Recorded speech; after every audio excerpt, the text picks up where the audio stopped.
Ya, la clase entonces de hoy día es de propiedades coligativas, que es como lo último que se ve de disoluciones.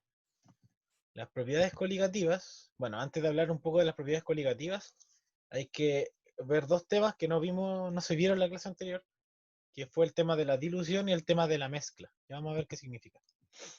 La dilución, por excelencia, cuando uno diluye algo, significa que le agrega solvente, agua, en la mayoría de los casos, o el solvente que estés ocupando, para disminuir la concentración. ¿De acuerdo? Entonces, siempre que les pregunten por dilución, significa algo que busca disminuir tu concentración. Ya sea, no sé, tengo 1 molar, quiero bajar la concentración hasta 0,1 molar, por ejemplo. O tengo 50% masa-masa, lo quiero bajar hasta 25 masa-masa, por inventar. Así que eso significa diluir, simplemente es añadir solvente. ¿De acuerdo? Hay una ecuación que permite calcular parámetros dentro de una dilución, que es la siguiente. Paso a explicar qué significa la concentración inicial que tengo, por ejemplo, 10 molar en el ejemplo que les di, por el volumen inicial que tenía. No sé, puede ser 1 litro. La concentración final es la que quiero lograr después de agregar solvente, por ejemplo, 0,1 molar, como les dije, y el volumen final sería una incógnita. Siempre tienen que tener 3 datos y una incógnita. Claro, porque si tienen los 4 datos, ¿para qué van a calcular algo? Siempre tienen 3 y les falta una. Siempre. Siempre que en un problema tengan estas 3 incógnitas, 2 volúmenes y una concentración, o 2 concentraciones y un volumen, perdón, 3 datos, y la que sobre la despejan, ¿no? Pasan dividiendo una de ellas para el lado que corresponda y listo. La única precaución es que las concentraciones tienen que estar en la misma unidad, masa-masa, molaridad, molalidad, y los volúmenes también. Si uno está en litro, el otro está en litro. Si uno está en ml, el otro también. Entonces aquí un ejemplo, tengo una solución que se llama lejía, la verdad ignoro de qué es exactamente, 0,3 molar, listo, CI. Volumen inicial, 1 litro, 0,3 por 1, 0,3 a la izquierda. A la derecha, 2 litros por X, despejo X. Sería 0,3 partido en 2, sería 0,15. ¿De acuerdo? Algo súper importante, el volumen final es la suma del volumen inicial más lo que añadí. Ese es el error más típico. Por ejemplo, si yo les digo, tenía 1 litro de lejía y añadí 1 litro de agua, hay mucha gente que aquí pone 1 y aquí también. Fatal. Esto es la suma de lo que ya tenía, que era 1, más el 1 que le añadí, 2. Entonces, ese error es fundamental y se los voy a marcar porque estoy seguro que alguien de aquí lo va a cometer, ya sea hoy día, mañana o incluso en la prueba. Ojalá que no. Entonces tenemos el siguiente ejemplo. 250 ml de una disolución 0,4 molar de HCl, se le agregan 750 ml de agua. ¿Cuál es la nueva concentración molar? Entonces, ese problema lo voy a mostrar aquí en la pizarra, antes lo voy a anotar. 250. Lo pueden hacer mientras ustedes también, no hay ningún problema. Y ver cuánto les da. Pero son fórmulas bastante fáciles, la verdad.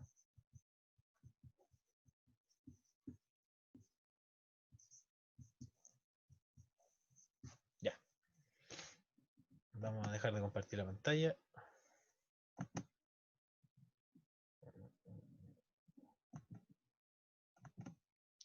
Y tenemos lo siguiente. Sé que no se ve muy bien, pero démosle no. Aquí dice volumen inicial 250, concentración inicial 0,4, volumen añadido 750 y volumen, perdón, concentración final, no se ve, pero igual, X.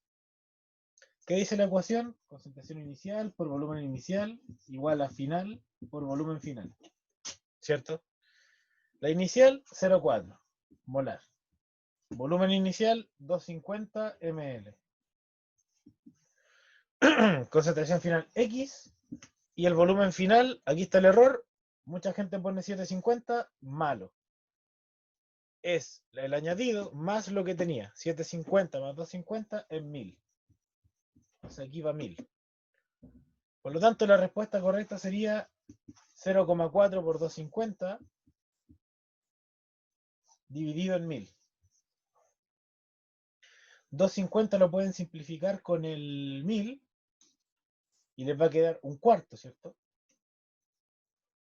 0,4 dividido en 4, 0,1. Molar, obviamente, porque si la otra concentración estaba en molar, no se ve. También esta va a estar en molar, ¿cierto? Entonces, eso es lo que tienen que repasar. Es tan simple como esa ecuación y despejar lo que sea que les falte. ¿De acuerdo? Eso ya es labor de ustedes. Estamos en edad ya no es por ser pesado con ustedes, pero lo que es fácil y lo que es difícil es difícil. Y esto es fácil. Digo, es fácil dado que han tenido clases de matemáticas en el liceo, han tenido clases de matemáticas con nosotros. Entonces, no es tirarles las orejas, pero vamos, o sea, esto tienen que poder con esto. Es una simple ecuación. Eso es dilución. ¿Cómo la distingo de una mezcla? Bueno, primero de repente les dicen, se mezclan, vale, ahí cachan al tiro. Entonces, la gran diferencia para identificar cuál fórmula usar es la siguiente. Si tengo tres datos, como ya les dije, dos concentraciones y un volumen, o viceversa, es dilución. Si tengo cuatro datos, es mezcla, al tiro. ¿Por qué? Porque la mezcla me determina la concentración final de la mezcla. ¿Y qué necesito para ello? La concentración y el volumen de una solución, C1 y B1, y el volumen y la concentración de otra. Entonces, para calcular una mezcla, necesito cuatro datos. O si no, no puedo hacerlo. Tengo que reemplazar todos los datos aquí. Y el número que me dé es la concentración que alcance esa mezcla. ¿De acuerdo? Esa es la gran diferencia. ¿Listo? La fórmula es esa, C1 por B1 más C2 por B2 partido en la suma de los volúmenes. ¿Por qué es de esta manera? Porque los numeradores me están dando el número de moles. Porque ustedes saben que en la concentración, molar generalmente, en la que se ocupa, C, o molaridad si quieren, es número de moles partido en volumen, ¿cierto? Eso lo vieron en la clase anterior, en molaridad. Si ustedes pasan, si despejan, el N, que sería el número de moles, les queda concentración por volumen, ¿cierto? Espero que me vayan siguiendo con eso, desde la clase anterior. Entonces, esto representa el número de moles que aporta la solución 1. Y esto de arriba representa el número de moles que aporta la solución 2. Suman los moles que aporta cada una, suman los volúmenes que aporta cada una, y hacen la división. Porque nuevamente la concentración es número de moles, que está en el numerador, partido en el volumen. Así que esta ecuación se puede deducir, no es un invento, no es magia, pero sí, mejor apréndansela así, ¿sí? O sea, es parecida a la anterior, dicho de otra forma. Entonces, hagamos un ejercicio de mezcla. Está resuelto aquí, así que lo voy a mostrar nomás. Fíjense cómo dan cuatro datos. 500 ml de una solución, de una concentración 0,5 molar, y 200 ml de otra solución cuya concentración es 2 molar. Es importante remarcar que la mezcla tiene que ser de la misma solución, en el sentido de que la solución, por ejemplo, puede ser de HCl, la otra también tiene que ser de HCl, o sea, no les van a mostrar mezclas de especies químicas distintas. Se podría hacer, pero se complica la cosa, así que va a ser mezclas de las mismas soluciones, en distintas concentraciones y volúmenes. Entonces, es fácil identificar que inventemos que esta es la 1, concentración 1, 0,5, volumen 1, 500, concentración 2, 2, volumen 2, 200.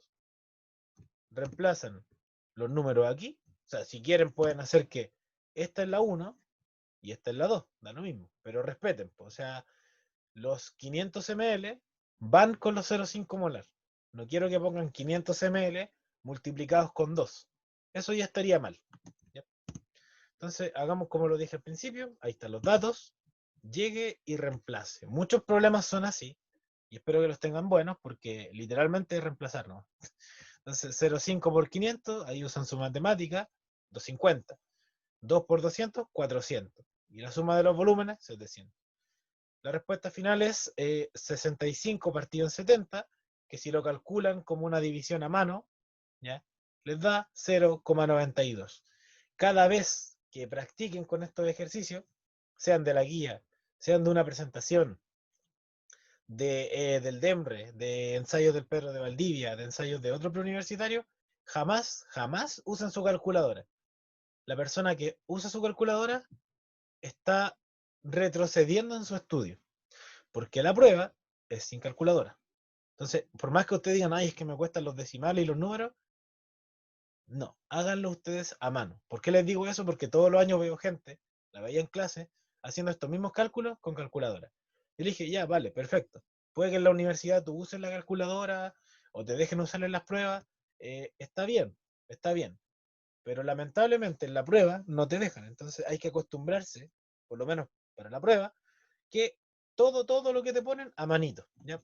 Así que le hago ese hincapié porque si no van a llegar a la prueba y capaz que se le olvida hasta cómo dividir como a mano, que a veces pasa, cuando uno pasa mucho tiempo sin practicar.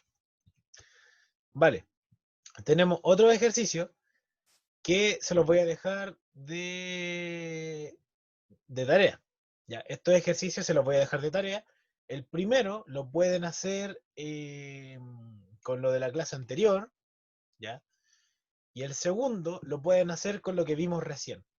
Entonces, la siguiente clase, que es de ejercicios, yo voy a hacer estos ejercicios y les voy a preguntar quién lo hizo para que me ayude a hacerlo. ¿Ya? Estos dos. Así que tienen tarea, la gente que está viendo el video también tiene tarea, pero se hace con la definición de molaridad, que está aquí. O sea, les ayuda un poco. Recuerden que cada vez que tienen una unidad de concentración, ¿cuál es el truco? Escribir qué significa. 0,135 molar, ¿qué significa? 0,135 moles dividido en un litro. Así de simple. Entonces hacen regla de 3. Ahora ven cuánto hay en 5 litros. Sería esto por 5. Esos moles. 5 por 0,135 moles de sodio. Moles de átomo en realidad. De Na+. Y luego les preguntan por la masa. Y ustedes saben que el número de moles es masa dividido en masa molar. Tienen el número de moles, que es 5 por esto, y la masa molar del sodio la buscan en la tabla, de un mol de átomos, es 23. Entonces, la masa al final sería 23 por 0,5, perdón, 23 por 5 por 0,135. Y les va a dar 15,5. Así se hace la pregunta. Simplemente definición de molaridad, regla de 3 y dele para adelante. Y la de abajo es una dilución. ¿Por qué? Porque preguntan por un volumen asociada a una concentración, X por 3, y quiero preparar 0,5 por 0,1. O sea, tengo una concentración grande y la diluyo hasta lograr una concentración de 0,1. ¿De acuerdo?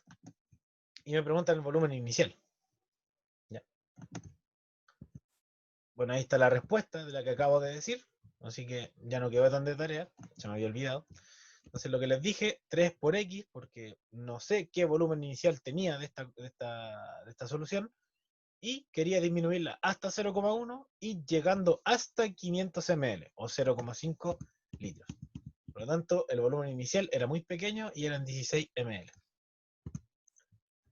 Eso es un poco pendiente de la clase anterior. Diluciones, mezclas, ¿ya? Y siempre sabiendo qué es molaridad, sabiendo cómo se define una unidad de concentración.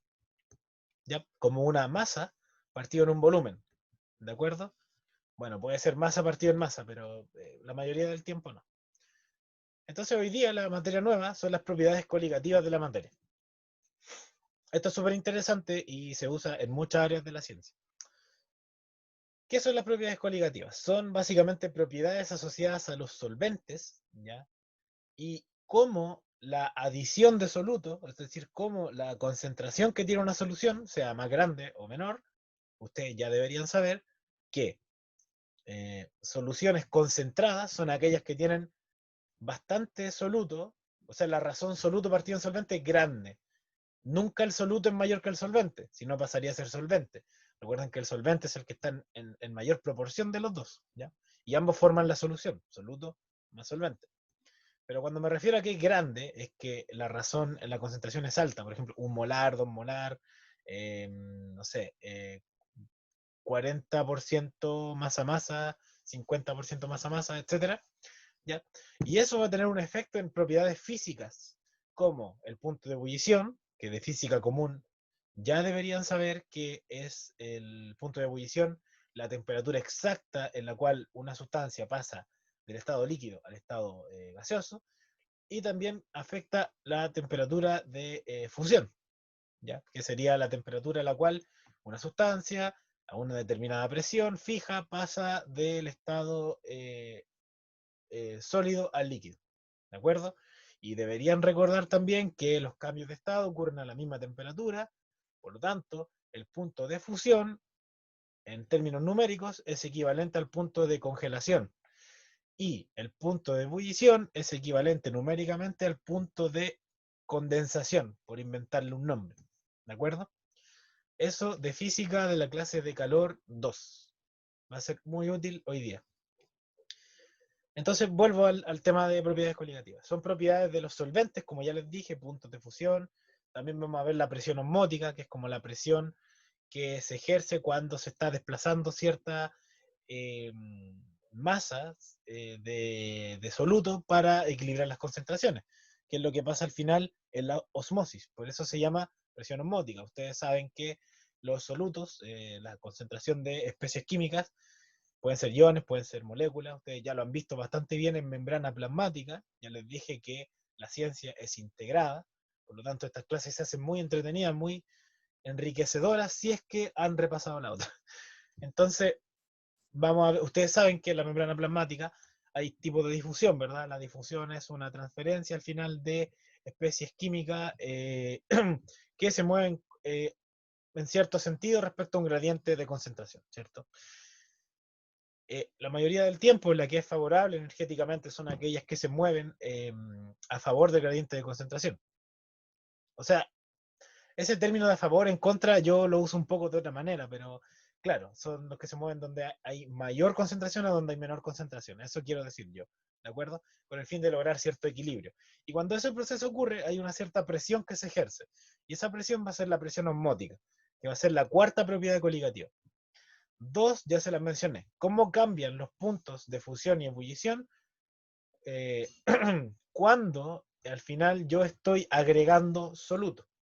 Y la otra se llama la presión de vapor, que es la presión que ejerce la fase gaseosa de una sustancia.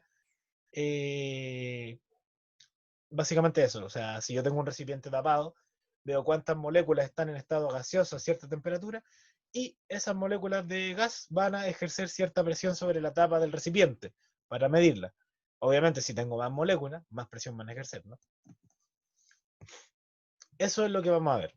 Y se llaman propiedades coligativas porque dependen de la cantidad de soluto que tenga, no tanto de la naturaleza. Aunque esta afirmación es un poco polémica, porque en realidad estas propiedades sí dependen de la naturaleza del soluto.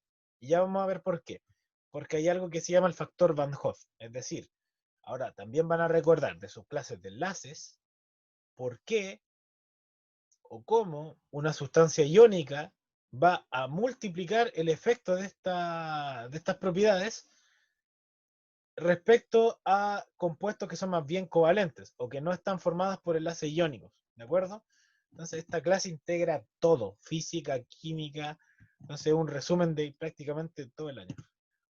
Son 4 propiedades coligativas, ahí están las 4, y vamos a ver la primera. Si entienden esta, probablemente la entiendan todas muy fácil. Disminución de la presión de vapor. Ya, ¿cómo entendemos esto? Imaginen que tienen un recipiente solo con agua, ¿sí? O sea, listo, ya. Lo que sucede es que supongamos que esa agua está a temperatura ambiente, 25 grados Celsius, ¿ya? A esa temperatura ocurre un proceso en la superficie del líquido, en la interfaz donde está el aire y donde está el agua, ¿cierto? Esa línea imaginaria que nosotros vemos que los separa a estos dos medios. Ahí, ahí mismo, constantemente hay moléculas de agua líquida que pasan a ser vapor de agua. ¿Cómo dirán ustedes si no está a 100 grados? Bueno, eso ocurre y eso se llama evaporación, ¿ya? La evaporación es ese paso, no exactamente, el proceso completo se llama vaporización, pero la evaporación es cuando a cualquier temperatura, espontáneamente, estas moléculas de líquido pasan a ser vapor de agua.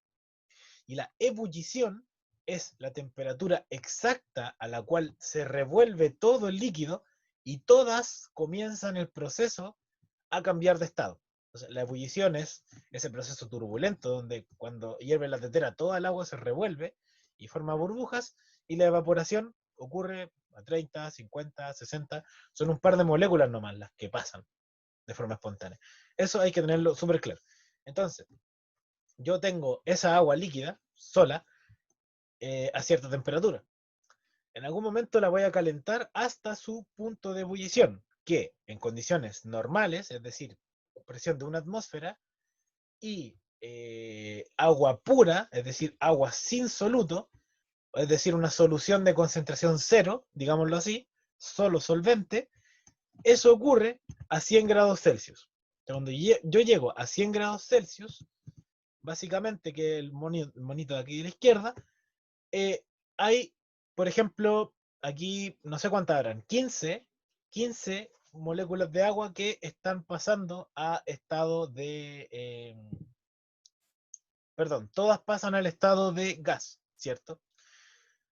Pero si yo tengo soluto, tienen que son las pelotitas rojas, o las que están acá, tienen que imaginar que el soluto como que estorba, digámoslo de una manera, ¿de acuerdo?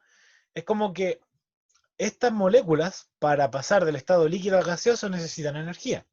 ¿Por qué? Porque con la energía van a tener mayor energía cinética, mayor rapidez y van a ser capaces como de salir volando. Digámoslo de una forma muy vaga. Volatilizarse, ya pasar de líquido a gas. Eso les cuesta cierta energía. Pero si tienes moléculas de otra sustancia, es decir, una solución ya formada, con soluto las rojas y solvente las azules, entonces las de solvente, que son las que quiero echar a volar, van a tener un peso encima. Digámosle que estas se ponen encima de la otra. Entonces, eso va a hacer que yo necesite más energía para. O sea, si antes necesitaba 100 grados para que todas salieran a volar, es decir, pasar a gas, aquí, como tengo una carga encima, un bulto encima, necesito hacer más fuerza, si imaginen esta analogía, para lograr la misma altura de salto, ¿cierto? O sea, si yo salto 30 centímetros respecto al piso, solo, bacán, pero si alguien se me pone encima mío en mi espalda, aplicando la misma fuerza vertical hacia arriba, no voy a llegar a 30 centímetros. Entonces necesito aplicar más fuerza. Esa analogía sirve para entender que aquí necesito más energía, lo que se traduce en que necesito más temperatura. ¿Qué estoy tratando de decir? Y me estoy adelantando a otra propiedad coligativa, que cuando el solvente es puro, tiene una temperatura de ebullición pura. Para el agua es 100 grados. Pero cuando tiene un soluto siempre va a aumentar. Siempre. Si tengo una solución de lo que sea, la temperatura no puede ser 100 si no es agua pura, de ebullición. Va a ser mayor. 101, 100,5, 100,3, siempre mayor, nunca menor. Por lo tanto, si alguien me dice que la temperatura de ebullición del agua a una atmósfera de presión, cuando tiene disuelto NaCl, HCl, lo que quieran, es menor que 100, está mal. ¿De acuerdo? Entonces, ya les enseñé, sin que se dieran cuenta, una propiedad coligativa que era la siguiente, que es el aumento en la temperatura de ebullición. ¿Por qué cuando yo agrego un soluto aumenta la temperatura de ebullición? Porque necesito más energía calórica para dar ese salto, para lograr el cambio de estado. Espero que se haya entendido. Ahora, la presión de vapor, que es la que estoy explicando. ¿Por qué expliqué la otra primero? Porque se parecen bastante, o sea, usan el mismo principio para explicarla. Vale, la presión de vapor significa, estoy a cierta temperatura, tengo tantas moléculas en estado gaseoso, ¿cierto? Si estoy a 100 grados aquí, tengo esta cantidad de moléculas que lograron o están logrando pasar a estado gaseoso, ¿verdad? Pero si estoy a 100 grados en el agua que ebulle a 105 por inventar, ¿y por qué esta ebulle a 105? Ya saben por qué. Entonces, cuando estoy a 100, en ambos casos, aquí hay menos de solvente, ¿de acuerdo? Porque para lograr estas 20 en estado gaseoso aquí necesito más energía. Lo que quiero decir es que cuando yo agrego un soluto a cierta temperatura van a existir menos moléculas de gas, menos moléculas en estado de vapor, por decirlo así. Y la presión de vapor es una cuantificación de la fuerza, la presión, mejor dicho, que ejercen estas moléculas. Por lo tanto, a mayor cantidad de moléculas de vapor, mayor va a ser la presión de vapor. ¿De acuerdo? Entonces, si tengo un soluto, voy a tener menos, si es que la temperatura es constante, obviamente. Entonces, la presión de vapor va a ser inferior. Por eso la propiedad se llama disminución de la presión de vapor. Mientras yo meto más soluto, menor va a ser la presión de vapor. ¿De acuerdo? Mientras más soluto pongo, mayor es la temperatura de ebullición. Son como tendencias que se tienen que ir aprendiendo. Las pueden entender o las pueden memorizar, pero necesito que las sepan. Esto es lo que yo les dije. ¿Se dan cuenta? A una cierta temperatura y cierta presión fija, tengo varias moléculas de gas, ¿cierto? Aquí. Y esas son hartas. Entonces ejercen una presión de vapor que se llama presión de vapor del solvente puro, del agua pura, que es alta, por decirlo de una manera. Pero si le meto soluto, les va a costar y va a haber una menor cantidad que pueda pasar a fase gaseosa a esa temperatura. ¿De acuerdo? Que pueden ser 25, no necesariamente la temperatura de ebullición, puede ser cualquier temperatura. ¿Por qué? Porque ya les adelanté que independiente de la temperatura, siempre hay una fracción de agua, de solvente, que se está volatilizando. Eso se llama evaporación a cualquier temperatura. Entonces, por ejemplo, a 25 grados Celsius, aquí tienen las 20 moléculas de agua en estado gaseoso que ejercen cierta presión. Y aquí, a la misma temperatura y presión externa, tengo 10. Por lo tanto, la presión de vapor aquí disminuye siempre que agrego un soluto. ¿De acuerdo? Aquí están los esquemas explicándolo. Ahí están las moléculas de soluto que estorban la volatilización de las moléculas de solvente. ¿De acuerdo? ¿Y cómo calculo esto? Bueno, mediante una ecuación que se llama la ley de Raoult, que son estas dos que están acá. Paso a explicar. P0 se llama la presión de vapor del disolvente puro. Es decir, esta es la presión de vapor que tiene el agua sin soluto, el agua pura, ¿de acuerdo? Generalmente es un dato. Puedo calcular la presión de vapor de la solución como la presión de vapor del solvente puro, P0, por la fracción molar del solvente. O, de otro modo, puedo calcular la disminución, la variación, ¿cierto?, de la presión de vapor como la presión de vapor del solvente puro por la fracción molar del soluto. Hagamos un ejemplo de este problema, ya, que no tengo aquí a mano necesariamente, pero le voy a inventar, ¿ya? Porque no queda en el aire. Por P0 y la otra era la variación. Ya, aquí está. Ya, vamos a verlo entonces. Esta materia no es fácil, por eso yo les pedí que repasaran, para que no se pierdan preguntándose qué es la fracción molar, qué es la molaridad, para que agarren la materia nueva. Ya. Entonces, la ley de Raoult me dice que la presión de vapor nueva va a ser la presión de vapor del agua pura o del solvente puro por la fracción molar del solvente. Entonces, supongamos que yo tengo una solución con 9 moles de agua, que es solvente, y 1 mol de NaCl, que es soluto. Entonces, con estos datos, ustedes pueden calcular la fracción molar de una forma muy fácil. La fracción molar de solvente va a ser 9 partido en 10. ¿Por qué? Porque 9 son los moles de solvente y 10 son los moles totales. Soluto más solvente. Perdón, soluto más solvente. Entonces, la fracción molar del solvente es 9 décimos. La clase anterior se les dijo, y también es fácil deducirlo, que la suma de las fracciones molares de soluto más solvente es 1, porque son fracciones, entonces tienen que sumar 1, hacer el entero.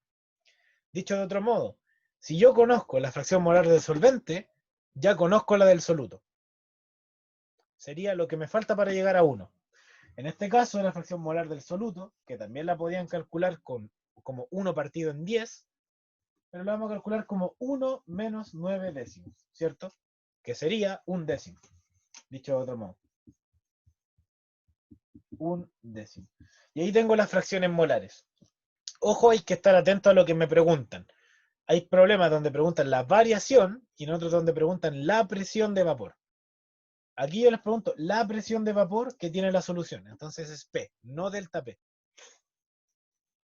La fracción molar de solvente, 9 décimos. ¿Cuál es la presión de vapor del agua pura? Se la doy. 27 milímetros de mercurio, que es una unidad de presión. Si hacen esta multiplicación, les va a dar 27 por 9 partido en 10. 7 por 9, esto es 63.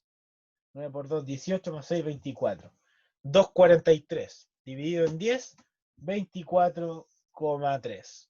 La presión de vapor de la solución, ahora que le agregué ese mol de soluto que inventé, me da 24,3 milímetros de mercurio. Es decir, disminuyó, porque la original eran 27. Listo. Ahora, ¿qué pasa si les preguntaran por la variación de la presión de vapor? Ustedes dicen, vale, la variación es la final menos la inicial. Yo creo que ya a esta altura no hay dudas con eso. ¿Cuál es la presión de vapor final? La P, ¿cierto? Y la inicial es la original, ¿cierto? El problema es que esto va a dar un número negativo, porque teóricamente ustedes saben que la final, es decir, cuando le agrego un soluto, el de la solución, va a ser menor que este. Por eso la variación se escribe al revés. Pero da lo mismo, podrían hacerlo así y sacarle el signo menos. Así se escribe. Porque esta siempre es mayor que esta. Y listo. O sea, la original eran 27. Y la nueva, que ya la calculé, eran 24,3. Por lo tanto, la variación es de 2,7. Entonces, pueden calcularlo así. O, igual que la otra, que a mi juicio es más fácil, que sería la fracción molar, pero en vez de solvente es soluto. Por la presión original. Y eso les va a dar 0,1 o un décimo por 27, 2,7. Entonces tienen que estar atentos. Así les preguntan variación en la presión de vapor, presión de vapor de la solución, que es la P, y saber calcular la fracción molar, porque eso es lo que necesitan para. ¿De acuerdo? Entonces, así se calcula la presión de vapor. Pueden investigar, eso se llama la ley de Raoult. Y cuando ya quieren trabajar con... No, está bien, se llama ley de Raoult. Que hay otra que se llama la ley de Henry, pero eso ya se usa más en físico-química avanzada, ya que es para soluciones menos ideales, por decirlo así, más reales, lo que ocurre más en la vida real. Esto es una idealización, pero igual funciona. Bueno, esto ya se lo mostré con el mismo esquema, o sea, se parecen mucho. Cuando yo agrego soluto, ya les mostré que la presión de vapor disminuye porque a una temperatura y presión fijas, externa, presión externa, hay menos moléculas en estado gaseoso. ¿De acuerdo? ¿Y por qué aumenta la temperatura de ebullición? Porque para lograr pasar todo de estado líquido a gaseoso, ahora necesito más energía, más calor, ya necesito llegar a una mayor temperatura para lograrlo. ¿De acuerdo? Necesito más energía. ¿Y cómo logro más energía? Calentándola hasta una temperatura mayor. ¿Por qué? Porque el soluto estorba al solvente. Recuerden que estas son propiedades del solvente, es la temperatura de ebullición de toda la solución, que ahora se llama solución porque es solvente más soluto. Esto también se los conté, que la evaporación es lo que ocurre lento a toda temperatura en la superficie, y la ebullición es este movimiento turbulento en todo el líquido. Entonces, la temperatura de ebullición ya saben lo que significa. Aquí tenemos un gráfico que ilustra qué pasa con la temperatura versus la concentración, que es lo que ya saben ustedes. Es decir, el solvente puro, ya, el agua bulle a 100 grados, eso no cambia, siempre y cuando no cambie la presión. Y la solución, que es lo azul, a medida que aumenta la concentración, fíjense en el eje X, aumenta la temperatura de ebullición. Así que si se les olvida, este gráfico nomás, ¿cierto? Más soluto que tengo, más temperatura es la que tengo que lograr, porque más energía necesito para lograr el cambio de estado. ¿Sí? Esto de acá es simplemente un ejemplo para que vean que la temperatura de ebullición del agua, que aquí aparece constante, no es constante, sino que depende de la presión. Fíjense, a una atmósfera de presión, ojo, no se confundan esta presión que estoy hablando con la presión de vapor, ¿ya? Esta es la presión externa, la presión atmosférica a la que está sometida. Si el agua está a una atmósfera de presión externa, ¿ya? Ebulle a 100 grados. Eso es lo que uno sabe, ¿cierto? Siempre. Pero si estoy, por ejemplo, a 4.400 metros de altura, aquí en el Pikes Peak, en Colorado, eh, el agua ebulle antes, es decir, a 85 grados. Y aquí ebulle a 71 grados, cuando estoy en la cima del Everest. Entonces, es simplemente para que sepan que la naturaleza nada es como que es constante siempre, es muy difícil, sino que varían en función de otros parámetros y por simplicidad nosotros los fijamos, ¿ya? Por eso no. Aquí hay algo que se llama la constante bulloscópica, ya vamos a ver qué significa, para distintas sustancias, ¿ya?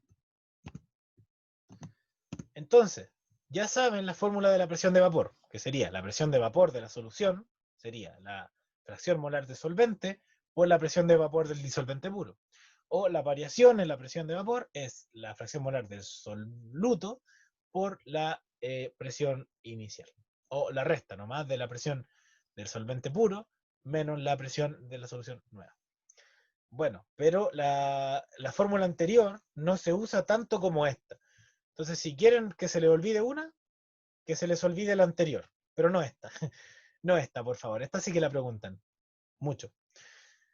¿Qué significa esto? La variación de la temperatura de ebullición, es decir, cuánto aumenta, porque siempre aumenta, ya les dije, se calcula tan simple como una constante, que se las dan, depende de si es agua el solvente, depende de si el solvente es benceno, depende de si es alcohol. Entonces, esta acá depende del solvente. Si es agua, va a ser 0,52. No tienen que saberlo, solo les estoy contando. Esto sí lo tienen que saber calcular siempre. M es molalidad. Molalidad es número de moles de soluto partido en kilogramos de solvente, no de solución. Recuerden que la molaridad es número de moles de soluto, igual que esta, pero partido en volumen de solución. Y esto es partido en kilos de solvente. Ahí tienen que recordar lo de la clase anterior. Entonces, si yo puedo determinar la molaridad y tengo la constante, tengo la variación de temperatura. Invento, me da 1 grado. ¿Qué significa? Que la temperatura original de ebullición, que es esta, aumentó en 1 grado. ¿De acuerdo? Entonces, apréndase la que está en rojo nomás. La de arriba es para que lo sepan, pero es súper intuitivo. Si yo sé que el agua ebulle a 100 y sé que aumentó en 1, ¿cuál es la nueva temperatura? 100 más 1, 101, ¿cierto? Porque siempre aumenta. Ahí es donde yo les dije, no quiero que me hagan 99, porque es imposible. Siempre aumenta respecto a la del solvente puro. Entonces, solo apréndanse la que está en rojo. Hagamos un ejercicio corto entonces. ¿Cuál es el punto de ebullición de una solución? Es decir, el té que está acá. Si yo lo preparo a partir de 171 gramos de sacarosa, ¿cierto? Que es C12, H22 o 11, en 250 gramos de agua. Y la constante ebulloscópica es 0,52. Me preguntan la temperatura nueva de ebullición. Entonces, eso vamos a hacer aquí en la pizarra, ¿ya? Les voy a mostrar un problema de cada propiedad coligativa y eso. Entonces, ¿qué es lo que tengo? 171 gramos de sacarosa, 250 gramos de agua y una constante. ¿Cómo yo determino la temperatura de ebullición nueva? Simple, esto es lo que yo les decía, es la del agua pura, del solvente puro, más lo que varió. Y esto no tienen por qué sabérselo de memoria, es súper intuitivo. Lo que tenía en base, más lo que aumentó. ¿Cuál es la temperatura de ebullición del agua pura? Eso lo tienen que saber, 100 grados Celsius. Entonces, lo único que tengo que calcular es la variación de temperatura, el aumento, porque siempre va a ser un aumento, más 100. Eso me están preguntando. ¿Por qué les remarco esto? Porque a veces le preguntan, ¿cuánto es la variación de la temperatura? Y la respuesta era solo esto. Pero aquí no, preguntaron cuál es la temperatura nueva.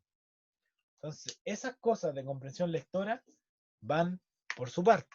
Ya les conté cuál es la diferencia. Así que espero que sepan discriminar cuándo les preguntan una y cuándo les preguntan otra. Ahora, ¿cómo calculo el delta T? Esta es la ecuación que entre comillas se aprenden de memoria. ¿Cierto? La constante bulloscópica por la molalidad. La constante la tengo. 0,52, ¿cierto? El problema es la molalidad que yo no conozco, pero la puedo calcular. ¿Cómo? Molalidad, esa es la clase anterior, que tienen que ir repasando todas las clases. Antes de cada clase, ojalá, aunque sean 5 o 10 minutos, ven el PPT y listo. O el video, un rato. Número de moles partido en kilogramos de solvente. Aquí está la clave. ¿Cuál es el número de moles? No tengo idea. ¿Cuáles son los kilogramos de solvente? 0,25. ¿Por qué? Porque el solvente es el agua y saben que 1000 gramos son un kilo. Entonces es 0,25. Entonces, lamentablemente, yo no conozco el número de moles, pero lo puedo determinar. ¿Por qué? Porque el número de moles también es una ecuación que está en el formulario y deben saber, perdón, en masa partido en masa molar. ¿Cómo yo determino esto? Sencillo. Sería el número de moles de sacarosa, serían 171 gramos, que es la masa que tengo, partido en la masa molar. Este es el peor caso posible, el que le estoy enseñando, donde le faltan más datos. ¿Cómo yo puedo determinar la masa molar de la sacarosa? Ya lo saben hacer porque vieron esta estequiometría. Sería 12 por el carbono más 22 por el hidrógeno más 11, perdón, por el oxígeno. Ya, y ahí tienen que ir multiplicando nomás a lo bruto, a mano, viendo la tabla periódica. El carbono, un mol de átomos de carbono, 12 gramos. Por 12, 144 gramos. El hidrógeno, la masa de un mol de átomos de hidrógeno es 1 gramo. Por 22, 22 gramos. La masa de un mol de átomos de oxígeno, lo ven en la tabla, 16 gramos por 11 hace la multiplicación, ya no me la sé. Ah, ya, 176, ya me acuerdo. Y hacen la sumatoria. 176 más 144 va a ser 276, 280, 320. ¿Ya? Más los 22, 342.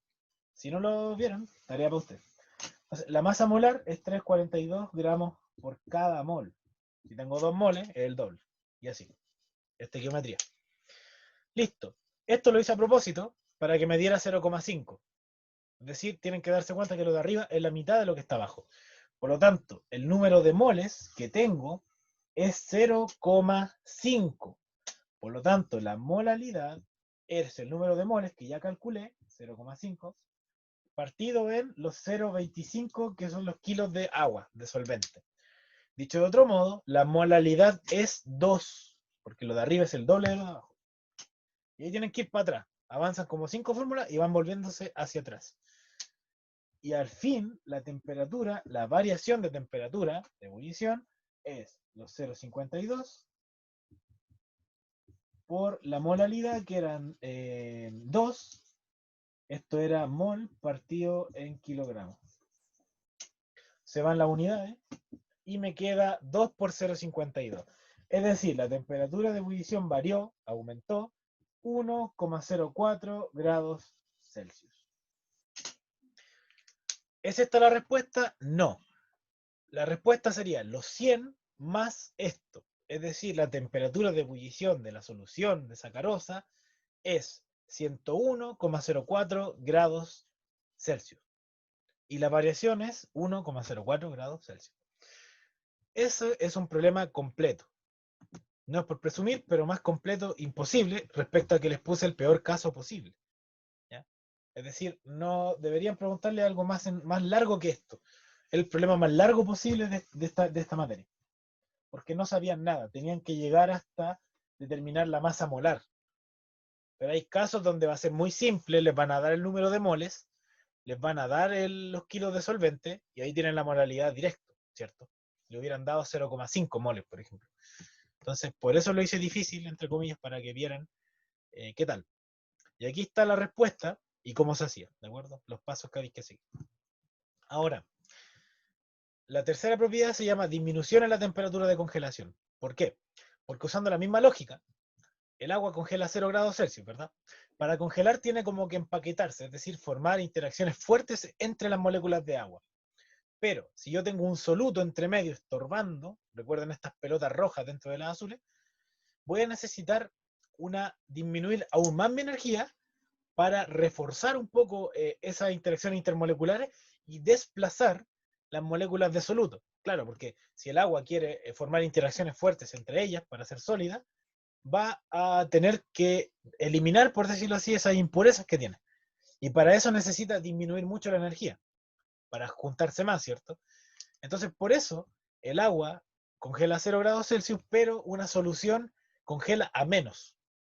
¿De acuerdo? Entonces, siempre yo les digo que tienen que hacer un monito, que lo voy a poner a continuación. El agua o un solvente ebulle a cierta temperatura, digamos 100 grados Celsius. Congela a otra que es 0 grados Celsius. ¿Cierto? La temperatura ebullición, temperatura congelación o fusión. Siempre que agregan un soluto, esto se mueve así.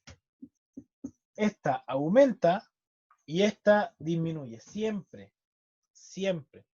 Dicho de otro modo, la temperatura de congelación siempre va a ser negativa. Menos 1, menos 0,5, menos 3, menos 4, pero siempre negativa. Pero ojo que la variación es positiva. Las variaciones son positivas. ¿De acuerdo? Siempre. Después cuando yo hago la resta 0 menos 3, ahí me queda menos 3. Eso también va a ser una fuente de error muy habitual en este tipo de problemas. Bueno, ¿cómo lo calculo? De la misma forma que el otro. Esto es lo fácil. Es exactamente lo mismo. Lo único que cambia es la constante. Si es agua, les van a dar otro número. No es 0,52, es 1,86. Pero es lo mismo en la práctica, ¿de acuerdo? Y lo único que cambia al final de este cálculo sería la resta. Antes era 100 más, ¿se acuerdan? Era 100 más algo. Ahora va a ser 0 menos este algo que está en rojo. La temperatura absoluta. Entonces, calculemos el problema que está acá. ¿Cuál es el punto de fusión? Es decir, la temperatura absoluta, que sería a la que congela el agua menos la variación. Si tengo 45 gramos de glucosa, C6H12O6, y 500 gramos de agua. Y la constante es 1,86. Listo. Veamos cómo se hace esa pregunta entonces. Es como gemela de la anterior en realidad. Ya, aquí está. Entonces lo que yo quiero, como les dije, es a los 0, a los que congela el agua, le tengo que restar la variación de la temperatura de congelación. Esa es la respuesta. Eso es intuitivo, no quiero que se memoricen esta cuestión. Ya tienen que entender por qué es 0 menos eso. Y en el otro caso es 100 más esto. Ahora, ¿cómo calculo esta variación? Igual que la anterior, una constante, que ahora es 1,86, por la molalidad. Pregunta, ¿conozco la molalidad? No. Bueno, la calculo entonces, ¿cierto? No hay ningún problema. ¿Cómo calculo la molalidad? Número de moles partido en kilogramos de solvente. Es decir, número de moles partido en 0,5 kilos. Porque tengo 0,5 kilos de agua. ¿Conozco el número de moles? No. ¿Cómo lo calculo? Como la masa partido en la masa molar. ¿Conozco la masa de soluto? Sí, 45. ¿Conozco la masa molar de la glucosa? No. La calculo, con estequiometría. Pero para no demorarme tanto, les digo que es 180 gramos mol. Por lo tanto, esto es 0,25, porque lo de abajo es 4 veces lo de arriba. Entonces, el número de mol me dio 0,25. Insisto, a veces se los dan, aquí no. Pero lo pueden calcular, ¿eh? No se rindan. Así como lo hice yo. La molaridad sería los 0,25 mol, que calculé recién, partido en los 0,5 kilos de solvente. Molaridad, definición. Perdón. Esto es entonces 0,5, porque lo de abajo es el doble de lo que está arriba. Entonces la molaridad es 0,5 mol partido en kilo. Por fin. Y ahora la variación en la temperatura de congelación sería 1,86 en la constante de congelación, o crioscópica que se llama, por la molaridad que es 0,5 mol partido en kilo. Cancelo las unidades.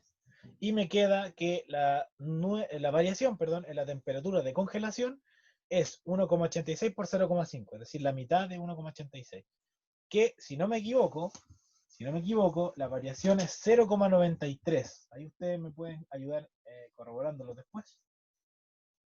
0,93 para cuando lo repasen. Pero ojo, la variación siempre es positiva. Si les preguntan la variación en la temperatura de congelación, ¿cuánto es? 0,93. ¿Cuánto es la nueva temperatura de congelación?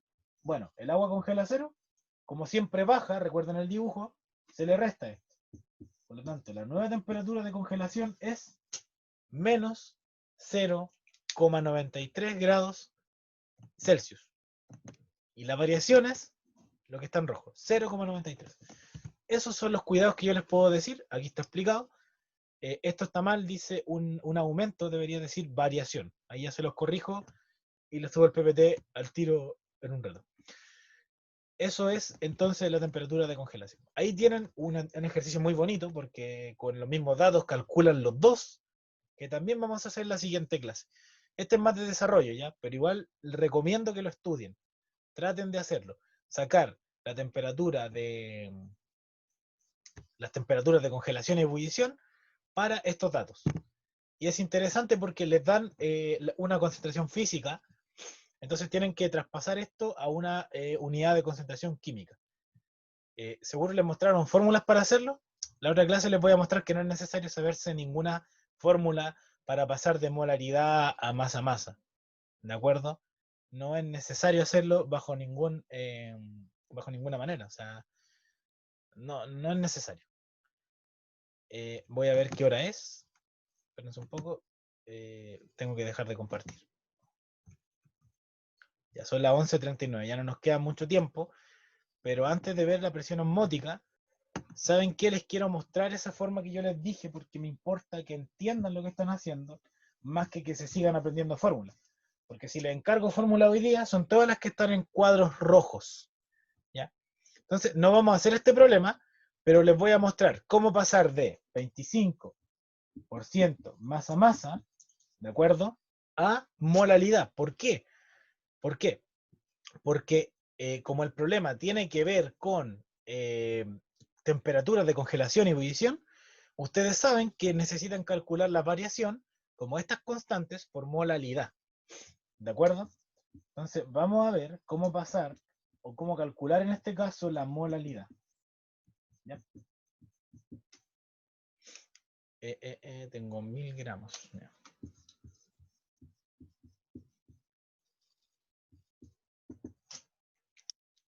Ya, vamos a hacerla entonces. ¿Cómo lo haría? Bueno, anoto la unidad de concentración, la masa molar que me dieron, los datos que me dieron. ¿Ya? Lo primero, siempre que tengan una unidad de concentración, escribir qué significa. ¿Qué significa 25% masa-masa? 25 gramos de soluto, también deberían saberlo, partido en 100 gramos de solución. ¿De acuerdo? ¿Sí? Ya. El tema es que a mí me están dando 1000 gramos de solución. Eso es lo que yo voy a preparar. Por lo tanto, aquí multiplico por 10, ¿cierto? Y esto es X. Proporción directa, si multiplica aquí por 10, aquí también. Por lo tanto, lo que yo estoy usando realmente en la solución es 250 gramos de soluto, ¿cierto? Y 1000 gramos de solución. ¿Cierto? ¿Sí? Ya, perfecto.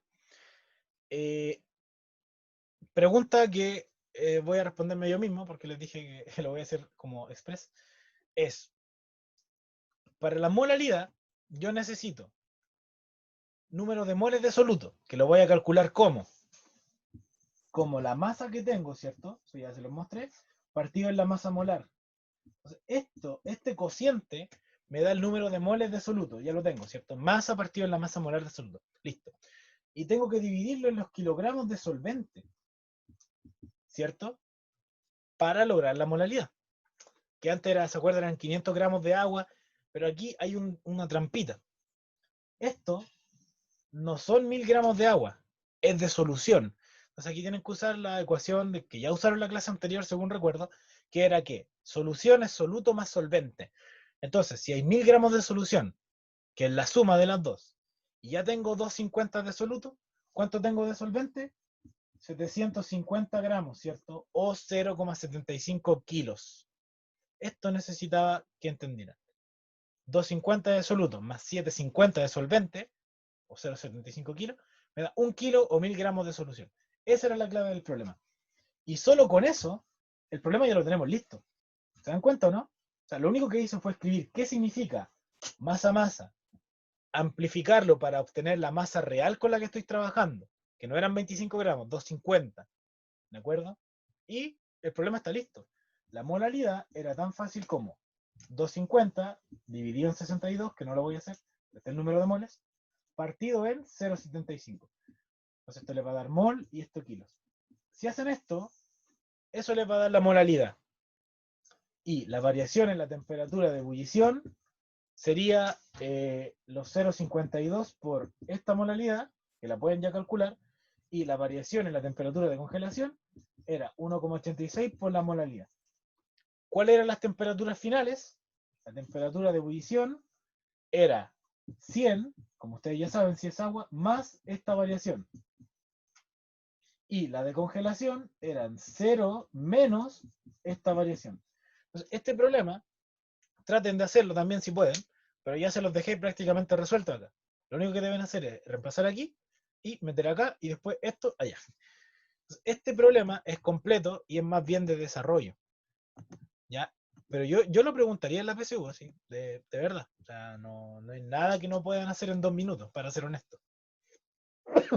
Vamos a terminar con la cuarta propiedad coligativa, que se llama presión osmótica. Ya les adelanté de qué se trata. Ustedes ya saben que es la osmosis, ya tuvieron esas clases de biología, eso según tengo entendido, y saben que la osmosis es este transporte de agua cuando uno busca igualar las concentraciones a ambos lados en ambos medios, por decirlo así. ¿Por qué digo medios? Porque no es algo que ocurra solo en la membrana. O quizás sí ocurra solo en la membrana, pero me refiero a que hay otros procesos de la naturaleza, quizás más físico-químicos, no tan biólogos, donde ocurren fenómenos similares, ¿ya? Donde el fluido se mueve, perdón, sí, el fluido se mueve para igualar las concentraciones. Al principio de la clase mencioné un poco la difusión de moléculas que se desplazan, porque eso también ocurre. O sea, de repente son las moléculas las que se desplazan con el fin de igualar las concentraciones o alcanzar un equilibrio. Eso se llama difusión. ¿Ya? Pueden investigar si quieren. Pero la osmosis es cuando el agua se mueve, no las moléculas. ¿Ya? Eso es importante. ¿Ya? Por eso es una propiedad de los solventes. Estaban moviendo el agua. No obstante, ya les dije, se pueden mover también las moléculas. El tema es por qué se mueve el agua y no las moléculas, porque este medio, digámosle membrana, ya membrana semipermeable o medio semipermeable, no permite el paso de esta sustancia. Digamos que es un filtro muy chico. ¿De acuerdo? Entonces, solo puede pasar las moléculas de agua por ahí, por cosas de tamaño. Así como ustedes saben que quizás en la membrana o en otros medios biológicos hay ciertas moléculas que por sí mismas no son capaces de atravesarlas. Bueno, aquí es lo mismo. ¿Cómo calculo la presión osmótica? Como la molaridad por R, que es un número que les dan, que es 0,082, por la temperatura en Kelvin. Es decir, si yo les doy 27 grados Celsius, ustedes usan 300. Entonces aquí usamos de nuevo las clases de calor. Molaridad, no molalidad. Esto es moles de soluto partido en volumen de solución. Y eso es todo. Es solo una ecuación y ustedes ya saben el tema de la osmosis, cómo se mueve y se logra hasta que se igualan las concentraciones. Esto tampoco lo voy a explicar en gran detalle porque también les invito a ver esas clases de biología, pero básicamente saben que el agua se mueve del medio donde el soluto está más concentrado a donde está menos concentrado. Perdón, de donde está el soluto menos concentrado a donde el soluto está más concentrado, ya con el fin de bajar la concentración de soluto en un medio, ya igualarla con el otro. Es el fin de la osmosis al final. Llegar a esa condición de equilibrio. No es necesario multiplicar por el factor Van Hoff exactamente, que es a lo que iba a continuación. Pero antes les quería explicar muy rápidamente este esquema de acá. ¿Ya? Esto que dice isotónicas, porque ya están igualadas las concentraciones. ¿Ya?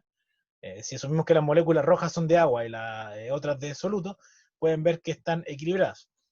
Pero hay distintas soluciones. Por ejemplo, aquí tenemos una solución hipotónica, donde se llama hipotónica porque la solución está poco concentrada en soluto.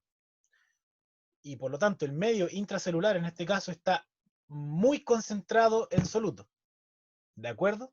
Por lo tanto, para igualar las concentraciones, el agua entra, porque adentro tiene que diluir, básicamente. Esto es una dilución. Lo que está adentro es mucha concentración y hay que diluirla agregando solvente. Entonces el agua entra, solución hipotónica.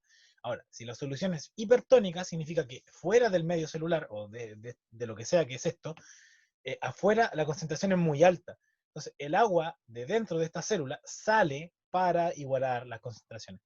Así es como funciona el tema. Y ahora sí, finalmente, todo lo que vimos hay que corregirlo un poco. ¿Por qué? Porque cuando las sustancias son iónicas, se multiplican la intensidad o el efecto de todas las propiedades que vimos. La pregunta es, ¿por qué pasa esto? Bueno, lo que sucede es que imagínense que yo he hecho una molécula de algo covalente, un compuesto covalente, por decirlo así. Ese compuesto no se va a disociar. ¿Qué significa disociarse? Separarse en iones. Esto que está acá, fíjense. El KOH se separa en K más y OH menos. El MgCl2 se separa en Mg más 2 y 2Cl menos. Entonces, cuando yo disocio, que son especies iónicas, fíjense, son formados por enlaces iónicos, ¿ya? O a veces hay complejos como SO4, menos 2, NO3, menos, pero eso lo vamos a ver ya en la otra clase. Y lo que sucede es que yo, por ejemplo, meto una gran molécula de NaCl. Cuando yo la meto, es una, pero cuando entra en contacto con el agua se disocia y se separa en dos partes, Na más, Cl menos, ¿de acuerdo? Y eso va a duplicar el efecto que vimos, porque si antes tenía una pura pelotita que podía estorbar, ahora van a ser dos que me están estorbando. Por lo tanto, voy a necesitar que la temperatura de ebullición sea el doble que lo que calculé. Entonces, estas cuestiones se llaman el factor Van Hoff, explicado muy someramente. Por lo tanto, todas las fórmulas que nos aprendimos tenemos que incorporar el efecto del I, siempre y cuando la sustancia sea iónica. Los ejemplos que vimos, esos que tienen carbono, hidrógeno, sustancias orgánicas, son no electrolitos, ¿de acuerdo? ¿Qué significa eso? Que no se ven afectadas por el factor Van Hoff. O dicho de otro modo, el factor Van Hoff vale 1. Esa I vale 1 para todos, menos para el NaCl, el MgCl2. Y la siguiente clase ya les vamos a mostrar problemas donde sí vale 2 o 3, o problemas donde no importa si lo ponen o no. Entonces les invito a que en las ecuaciones que están acá, excepto la presión de vapor, no sé por qué todavía, pero aquí no importa la naturaleza, ¿de acuerdo? En las otras sí importa. Temperatura de ebullición, de congelación y presión osmótica, tienen que mirar qué es lo que tienen. ¿Cuál es el soluto? ¿De acuerdo? Y ahí les vamos a mostrar en la siguiente clase cómo hacerlo, más ejercicio de repaso. Aquí tienen muchos problemas, de hecho aquí tienen como unos... los voy a pasar para que vean las claves y en el video, aunque están en el PPT igual. 15 problemas creo, 16 problemas para ejercitar los temas que vimos la clase de hoy día. Es densa la clase, pero espero se haya entendido. Recuerden por favor cómo calcular unidades de concentración y nos vemos ya la siguiente sesión para una clase de ejercitación.